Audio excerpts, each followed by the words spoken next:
Yeah!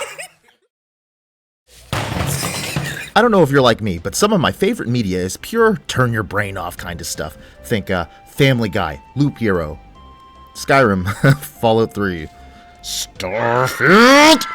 But sometimes you have to actually try something for a change to see if it is as good as everyone says it is. And I've been hearing whispers of Fallout 1.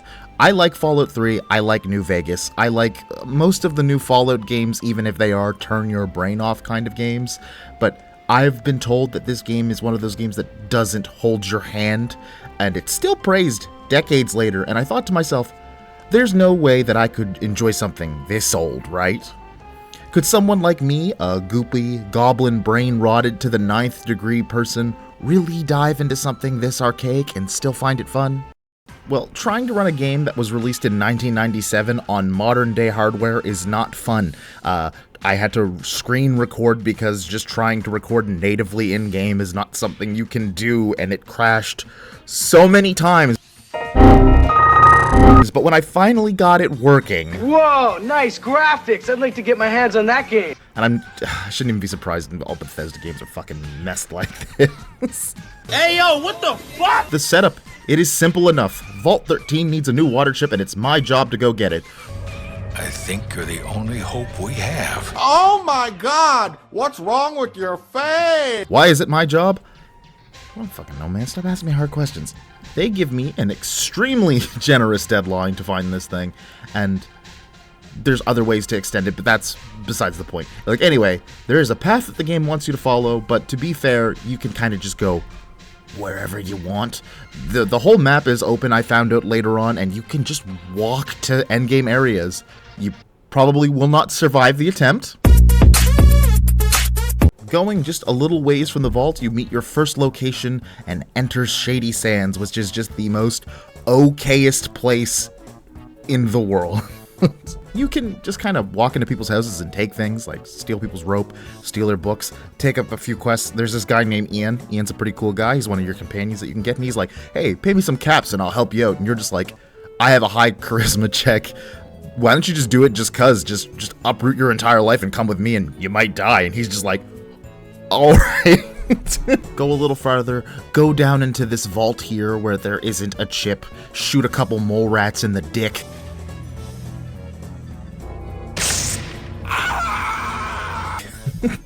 Why do they let you do that? Having blast you a few times in the spine. Yeah, so if you stand in front of your teammates, there's just a chance they just put 5 bullets into your body for some reason. Like, nobody knows how to aim past you. Why are you fucking with me? Why are you... So, no chip. I got a few bullets now in my spine. I come back to Shady Sands, I go take up another quest to go deal with some rad scorpions, and I kill them all, and then find out halfway through, as I'm like following a walkthrough, and I could have just blown the cave up the entire time. So I'm like, oh, I have bombs. Talk to Seth to get to the rad scorpion kings once you finish the quest to kill all the scorpions, which shouldn't be impossible if you tag small guns, which I did. Don't miss stuff lying around. The other way is to plant dynamite near the wall described as weak by the entrance. There's a wall. I can cave this. I can do a cave in. Oh my god! I can blow up the cave entrance.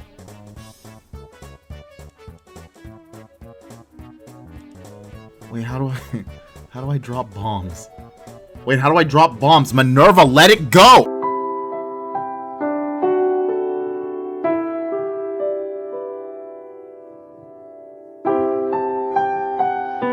So, after collapsing the cave, I go back to Shady Sands, collect my reward, go down a little lower. Oh, there's some bandits here. I look up that there's supposed to be an event that I'm supposed to get, but I was just too fast. So, whatever. We gonna shoot these guys, and, combat in this game is crazy. So, it's like a TTRPG. You have a couple of actions per turn, and you take turns shooting and moving around the map, but you can just, like, blow people up. Big mother and sprayed his ass everywhere. People just fall apart. Jesus Christ. People, like, say funny little dialogues. Have a good day! Ah! It's just such a weird game. Like, the combat is very slow. I'm not going to deny that. The combat is very slow. But you get used to it after a while, and then it starts to be kind of fun with just how the people react in the game world. So, just before stepping into the beautiful mess that is the hub, you hit up Junktown. Now, this place sets the tone for the actual world, that it's not quite as bad as the hub, but it's running on that same law of survival of do unto others as they do to you, which mostly boils down to you can't start a fight, but by the power of God Howard and this double-barrel shotgun, you sure can finish one. Junktown gives you one of the more interesting quests early on, where there's two people running two different businesses in the Junktown, named Gizmo and the other guy being Killian Darkwater, and you get to decide who's walking away with all of their extremities and eyeballs intact. Hold up. Wait a minute. Something ain't right. A player choice driven quest with actual consequences for the outcome. This is a Bethesda game? Oh, Todd Howard didn't actually work on this one. That explains why it's halfway decent. Anyway, choose between which animated head you want to help, kill the other one, and,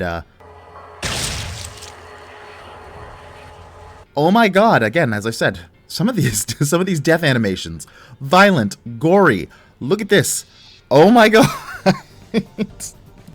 So, there's no good way to put this for anybody who's made it this far. After all of the stuff in Junktown, you finally make it to the hub.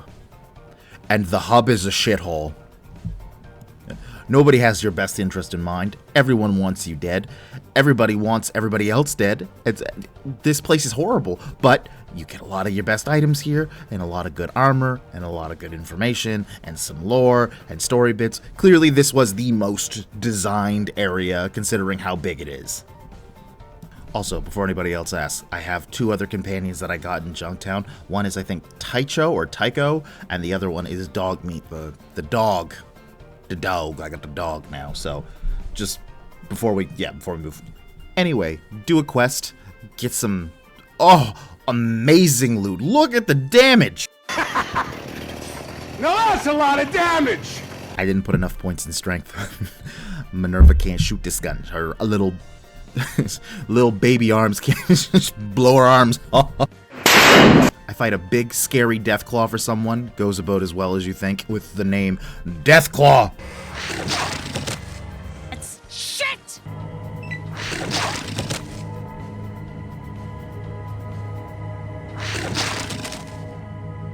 Son of a bitch.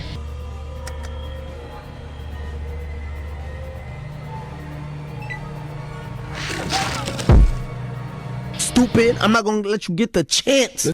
Anyway, so after doing the majority of the quests in the hub and securing the water for an extension on my water chip endeavors, I decide to clean up the gang problem, and I decide to deal with Decker and Kane, who are they're like a low-bit gang that is making moves in the city of the hub, and you can help them out, but halfway through my walkthrough was just like, no, we're gonna turn on them and help the police bring them to justice. Now, let me truly show you the magic of archaic games like Fallout 1. Kane here is a martial arts master in the apocalypse.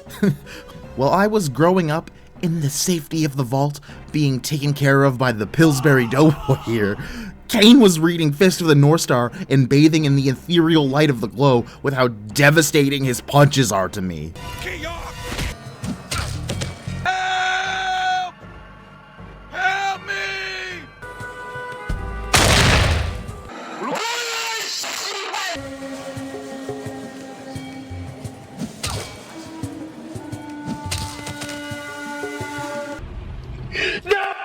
One,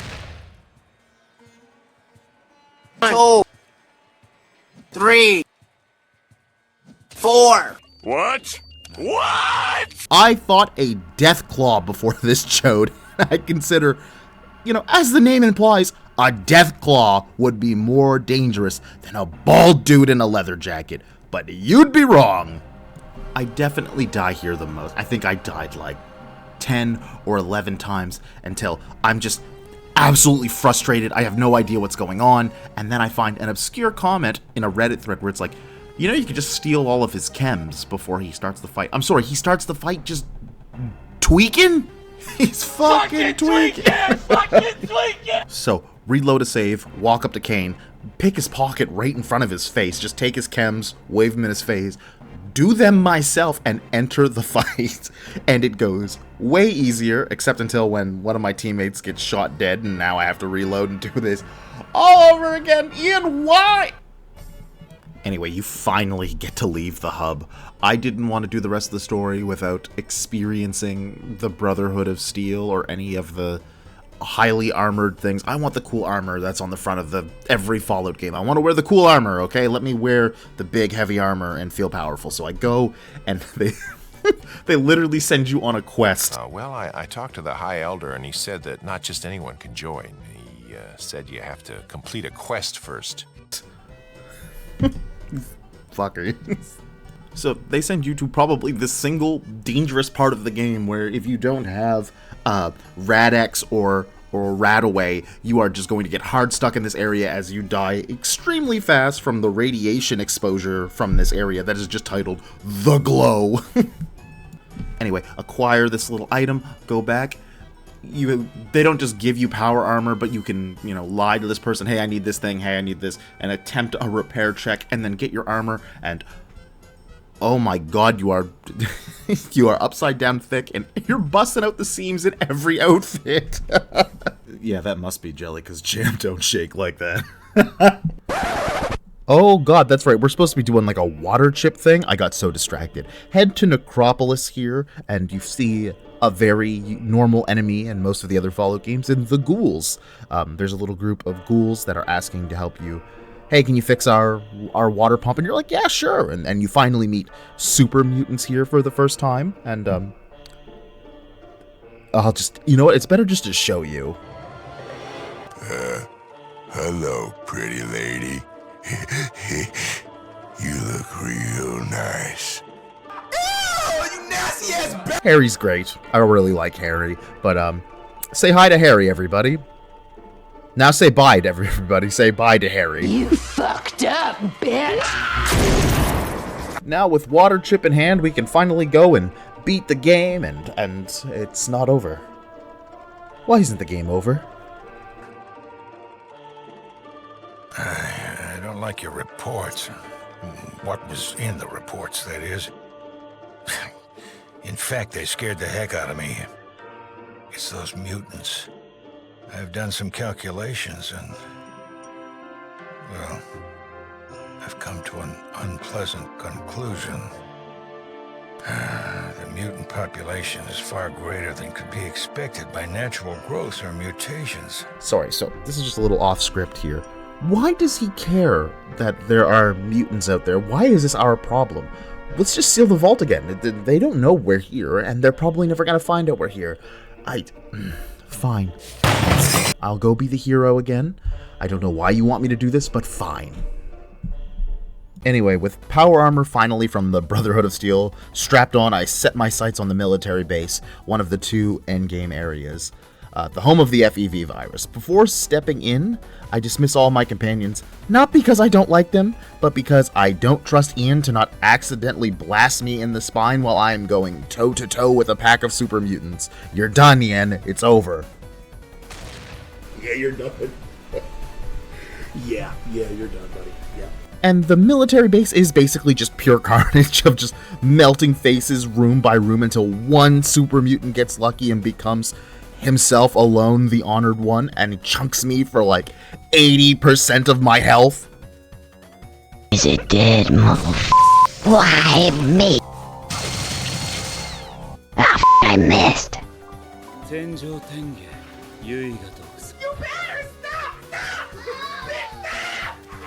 You talk to an intelligent super mutant that you can actually get an early game over, which is kind of fun. But mind you, it's a creepy cutscene that at first makes you feel bad that you ruined everyone's life until you realize how funny some of these clips are out of context.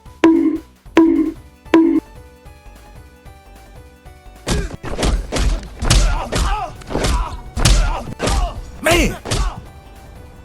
What did he do to make them niggas that mad? Regardless, if you're not bugging out on chems, this happens.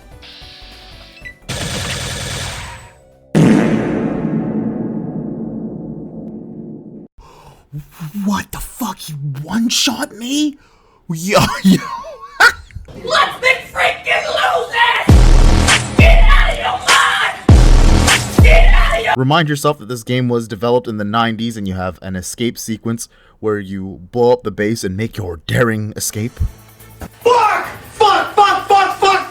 Fuck! Wait. The game didn't end? Oh, I didn't head to the cult and stop the... So, when you first get to the hub, you have to go and deal with this cult. It was a one-off mission, but as you see, they are a bigger threat to the entirety of the wasteland. So, let me make it very clear. Area is very creepy. But dress up in their outfit, and you gain access to the church pretty easily, and you descend into another vault. You acquire an item to stop the psychic waves from scrambling your brains, and you finally meet face-to-face with the Master. So what shall it be? Do you join the Unity, or do you die here? Join. Die! Join. Die! Oh, and goddammit, it's Jim Cummings. Listen, I'm not trying to downplay Jim's voice acting skills. Far from it, in fact. But it's hard to take Minsk and Winnie the Pooh seriously when he's also voice acting two characters in this game, in Gizmo and the Master. But you work for me. You better know that nobody ever double-crosses Gizmo and lives to talk about it. You got me? I don't have to prove anything to you! It is very jarring when you hear them speak. Look, regardless to his voice acting roles outside of this game. Also, I don't know if this was Fallout starting trends, but if you have the right items and a high enough intelligence, you can just convince the Master that his plan is dumb and stupid and ask him to violently end himself. Yes, sirree. Thought about killing myself. I actually think Fallout was like one of the first games to actually do this, where you just convince an enemy to end it all. Look at them, trendsetter. Think about every game that happens in now. That's, oh my god. But once you start this, oh my god, another explosion sequence. Fuck! Fuck! Fuck! Fuck! Fuck! With that, the game isn't over, as you have a final conversation with the Overseer. Done it. That's wonderful. Amazing. I'm so proud of what you've accomplished, what you've endured. That makes the rest of this even harder. Everyone will want to talk to you. Every youngster will look up to you and want to emulate you. And then what? They'll want to leave. What happens to the vault if we lose the best of a generation? What if we are the only safe place in the world? You just gave us back all these lives. I can't take the chance of losing them. I've made a lot of tough decisions since I took this position, but none of them harder than this one. You saved us, but you'll kill us. I'm sorry. You're a hero, and you have to leave. What? What? After everything I did, the sacrifices I had to make, the injuries that I will carry for the rest of my life, the people I hurt, the friends I have lost, the trauma I will never recover from. And this is how you repay me? This is how you all repay me? I didn't do this for glory. I didn't do this for a pat on the back. I did it because you were my people. Because without me, you were all as good as dead. And this exile, this exile is my thanks. I saved you. I saved everyone, and in the end, you cast me out like I'm the threat? Like I'm the danger? Maybe the real danger was never out there. Maybe it was here, all along.